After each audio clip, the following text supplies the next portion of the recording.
玉米面糊和上韭菜段，做成焦香可口的小凹馍，最能讨全家老少喜欢。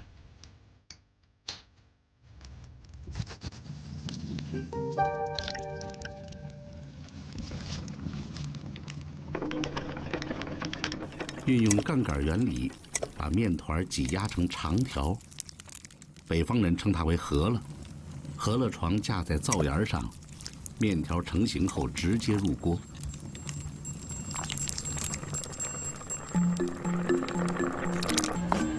只要把谷物研磨成粉，每一个山西人都是制作面食的天才。同样是面食，山西中部的霍州做法更精致。一双巧手，让日复一日的食物和日子都显得不再单调乏味。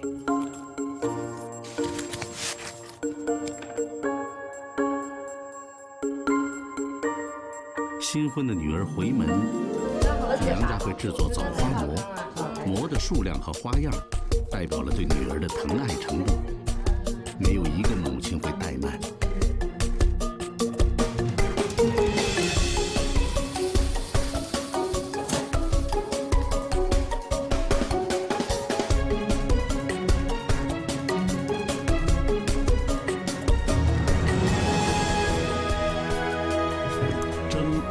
中国家庭烹饪最经典的形式。湖北天门，主妇们懂得充分利用热量，让菜与饭同时完成烹饪，不仅原汁原味，还能保持食物的外形。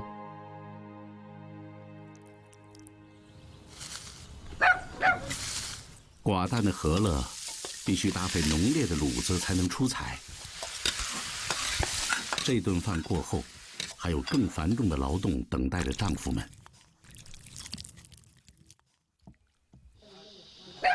桌椅出现之前，中国人吃饭是分食制，经过了1400多年，才开始围桌合餐。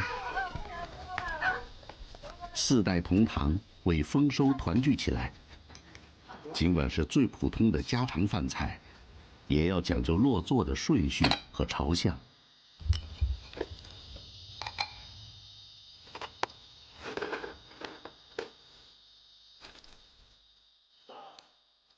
祖爷爷90岁，一辈子做农事，正对院门的座位要留给他，这是传统中国长幼尊卑的秩序。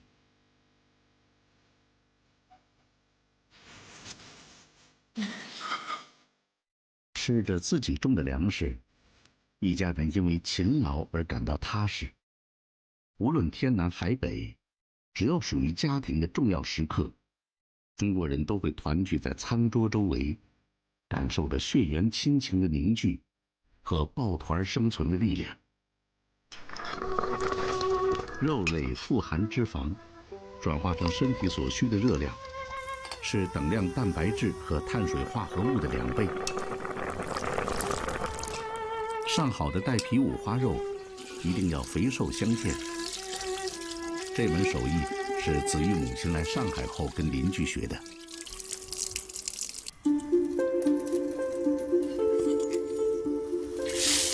在汉族的菜谱上，红烧肉的历史不算悠久，却最受欢迎。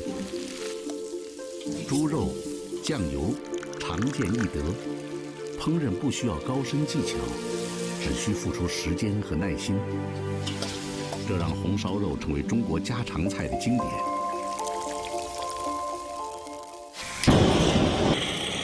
考究一些的，先用猛火炙烧肉皮，肉皮在高温下迅速收缩，可以长时间炖制，仍保持浸润的口感。红色是外观的标签，要获得这种诱人的色泽，可以炒糖色、加老抽，也可以借助红曲米或豆腐乳，各家有自己的方法。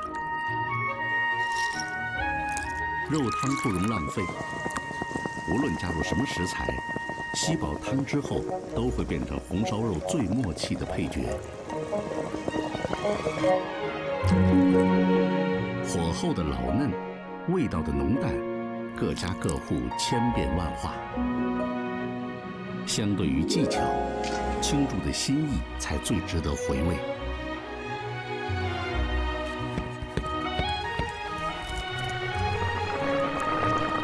桌子收拾好，吃饭了。啊，爸，你一会儿吃饭听音乐选好啊。好了呗。哦，马上都好，别急。吃饭了。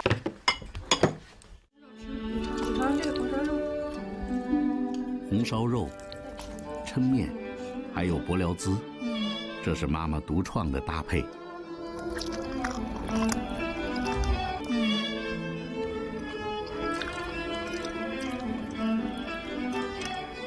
气场特别大。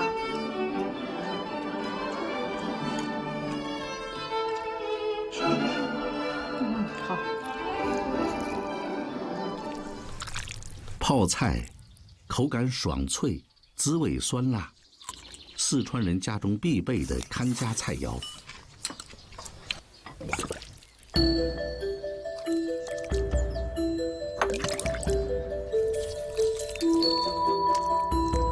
川菜味型丰富，塑造复合的味道，泡菜是必不可少的调味料。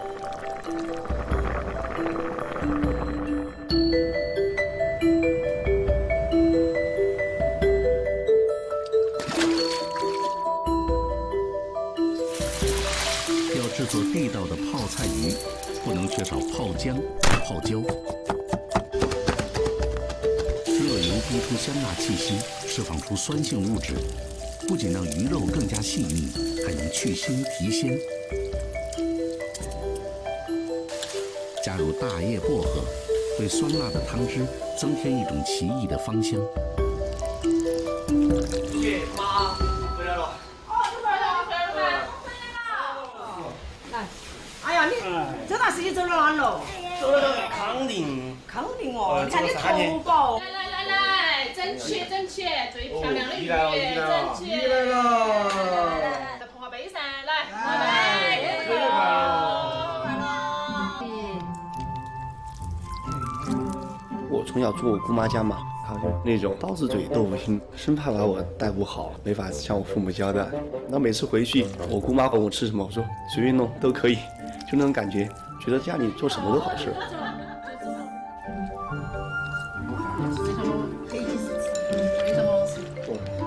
那你晚上还有到四川来就知道泡菜的意义了，每家每户都有，只是每家每户泡的味道各有千秋。姑妈的泡菜都选应季最鲜嫩饱满的蔬菜，腌制前洗干净，晾在屋檐下，轻微脱水。盐和凉白开按1:50的比例混合。萝卜、紫姜、豇豆，再放上辣椒提味儿，蒜头杀菌，花椒增香。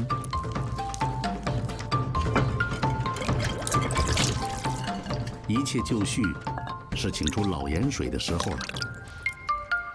它相当于发面时的酵母，有了它，坛子里的杂菌得到抑制，乳酸菌的数量占据上风。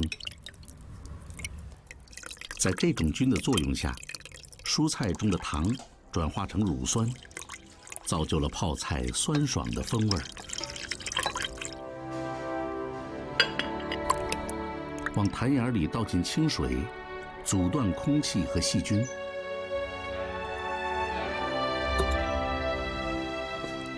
10几天，微生物的辛勤劳动，赋予蔬菜新的活力，褪去艳丽和生涩，变得清亮、脆嫩、酸烈。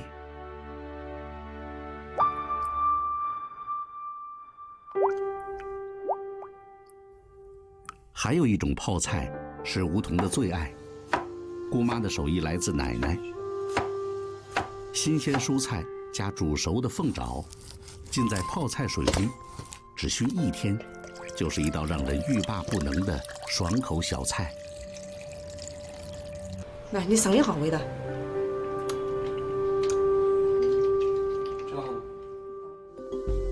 瓜瓤芯儿留给小外孙，连瓤带皮的部分糖分不高，更适合做西瓜酱。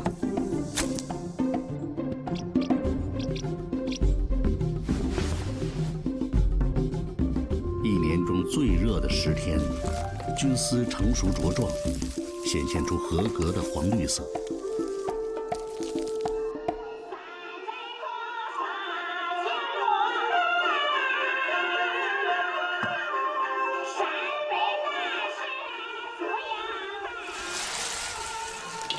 第3步，撒上盐、姜丝、花椒、八角、香叶等调料。西瓜新鲜，汁水丰盈，不断翻动揉捏，所有食材都饱吸甜美的西瓜汁。我好清洗，俺外甥给我买了个洗匣子，带着那个卡上有血。他总是在我这上学，就是1年来1回。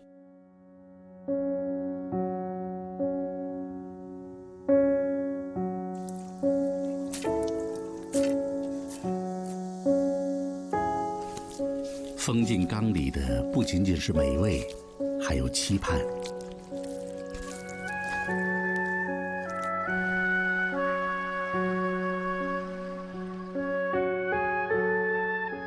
40天后，美味即成，纯正的酱香伴着微甜，一小碟就能让人食欲大开。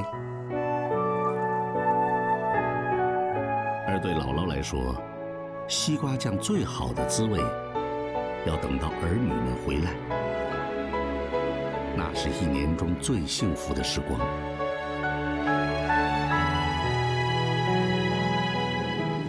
中国的巧妇善于就地取材，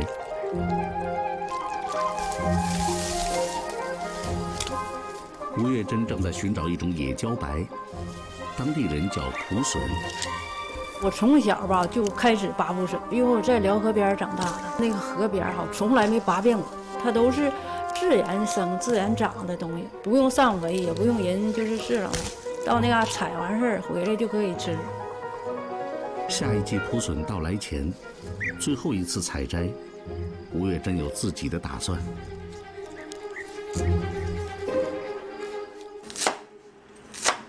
蒲笋直立茎的幼嫩部分可以食用。人们熟悉的茭白是蒲笋的一种变异，有膨大的纺锤形肉质茎。世界上只有中国和越南培育这种蔬菜。虾子焖茭白，食材简单，上色后清汤浸润，文火焖制，是夏季最常见的家常菜。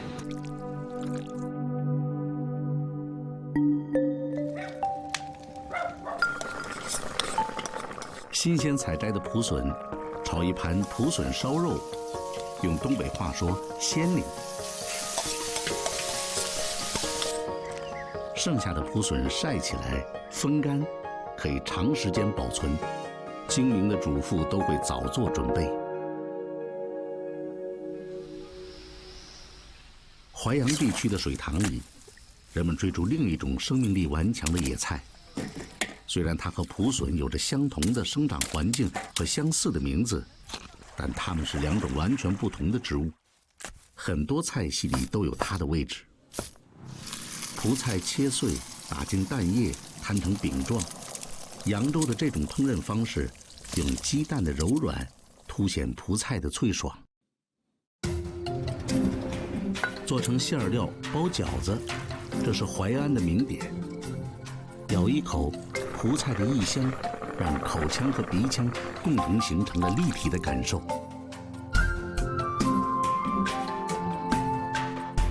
选最嫩的蒲心儿做一道济南的奶汤蒲菜。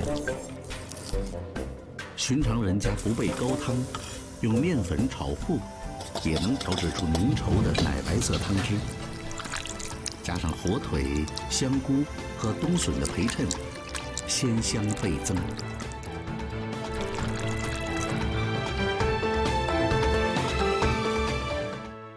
吴月珍家的窗台上，蒲笋已经风干，热水让蒲笋干舒展筋骨。同样是烧肉，但汤汁要多一些，蒲笋干才能彻底的释放活力。添一把芦苇杆，再焖1小时。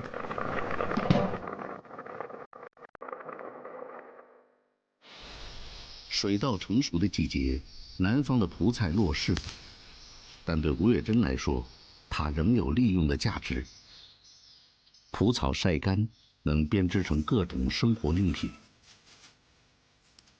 8年前，老伴儿心脏病突发，几乎就要离他而去。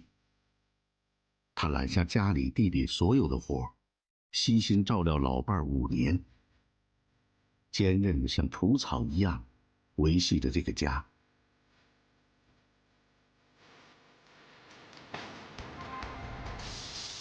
东北大酱主辽河鲫鱼，芦苇根也来自田边水沟。巧妇总能将最普通、最不起眼的食物变成美味佳肴。家人都回来了，这是吴月珍一天最安稳的时刻。我就是好好照顾这老头，让这老头好好幸福的活着。再说比上不足，比下有余。厨房迅速变成了赛场，竞技者是双方父母。川菜、粤菜轮番登场，谁都志在必得。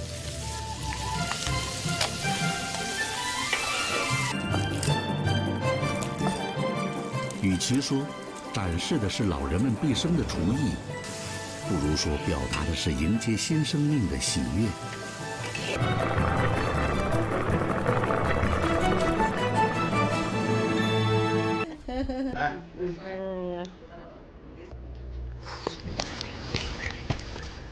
来，广东的爷爷奶奶自信有家传的照顾产妇的秘方，他们相信用泉水煲汤效果最好。四川的外婆带来了晒干的鱼腥草，用它炖鸡汤，被认为有利于伤口愈合，最适合产妇身体恢复。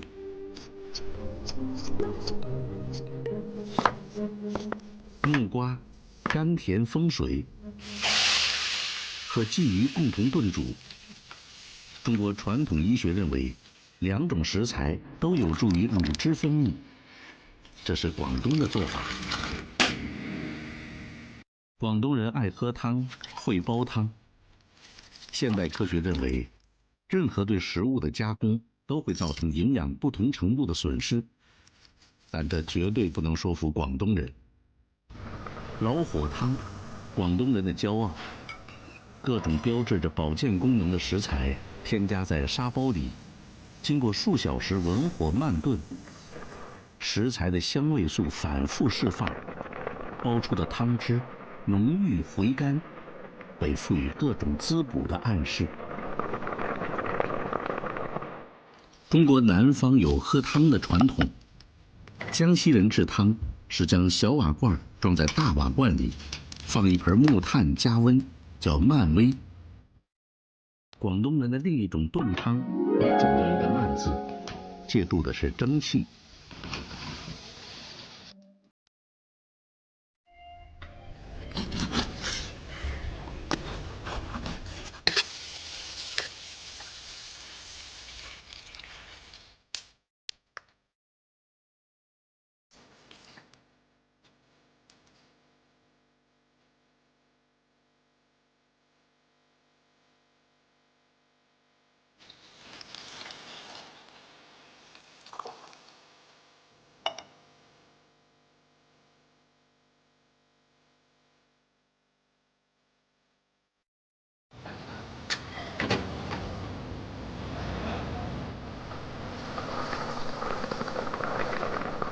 密闭的炖盅锁住水分，烹饪时间更长，汤汁久炖而不沸，鲜味和香味物质可以成倍生成。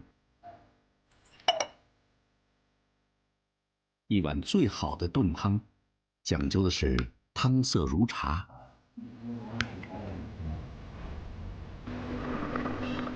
你的汤得没啊？到了。到了。煲湯啊，今日煲嘅紅棗質魚冇加湯俾你啊。喝汤是梦露每天的功課，她的饮食不仅关系到产后恢复，还要为小福星提供足够的营养。媽咪準備好未啦？快啲食啦！我都未準備好啦，準備食餐餐日啦。广东和四川相距1500公里，在语言和饮食传统上都有天壤之别，但双方父母都自信有食物养生的秘诀。面对着双倍的关爱，梦露一时间难以消受。cô à? Chứ một quay cho cô à?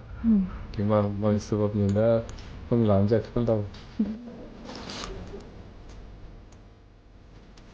Đang to. Mày. 这好看。